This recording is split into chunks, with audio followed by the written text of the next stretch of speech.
চলো দেখে নেব এই মুহূর্তে তুমি যার কথা ভেবে এই রিডিংটা দেখছো তার কারেন্ট ফিলিংস, কারেন্ট এনার্জি এই মুহূর্তে তোমাকে নিয়ে কী রয়েছে, চলো দেখে নিই। তো এখানে দেখা যাচ্ছে তোমার পার্টনার কিন্তু ধীরে ধীরে তোমার মর্মটা বুঝতে পারছে, ইউনিভার্স তাকে বোঝাচ্ছে। তো সে কিন্তু এখন ধীরে ধীরে তোমাকে পাওয়ার জন্য স্পিরিচুয়ালিটি মেনটেন করছে, মানে ডিভাইনের কাছে যাওয়া, ঈশ্বরের কাছে প্রে করা। যদি তোমাকে বোঝাচ্ছে না, বলছে না, তোমাকে দেখাচ্ছে না, বাট মন থেকে কিন্তু ও তোমাকে সত্যি সত্যি এবার পেতে চায়, ইউনিভার্সের ভরসায় হয়ে যাচ্ছে, ঠিক আছে, মানে ইউনিভার্সের কাছে প্রে করছে এবারে। আচ্ছা, এখানে দেখতে পাচ্ছি ব্যালেন্স করে চলছে নিজেকে এবং প্রচণ্ড ইমোশন কাজ করছে তোমার প্রতি। তোমার সাথে কিন্তু এই সম্পর্কে ও গ্রোথ চায়, ঠিক আছে। তোমাদের রিলেশনশিপে কিন্তু রোম্যান্স আসতে চলেছে।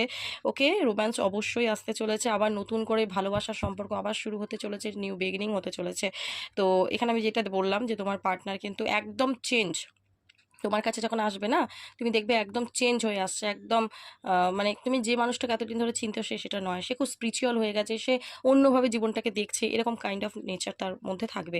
প্রচণ্ড তোমার প্রতি কিন্তু অ্যাটাচমেন্ট ফিল করছে, ঠিক আছে, প্রচণ্ড। আমার মনে হচ্ছে তার লাইফে নিশ্চয়ই এমন কিছু হয়েছে যে সে কিন্তু আজকে জীবনের বাস্তব সত্যটা বুঝতে পেরেছে, প্রচণ্ড অ্যাংজাইটি, ডিপ্রেশন, নেগেটিভিটির মধ্যে রয়েছে, যার কারণ তো তোমার কাছে আসতে চাইছে, তোমার কাছে আসতে চাইছে, তোমার সাথে কথা বলতে চাইছে, তোমার সাথে রিউনিয়ন চাইছে, তোমার সাথে আগে এগোতে চাইছে, খুব ভালো এনার্জি আছে একদমই।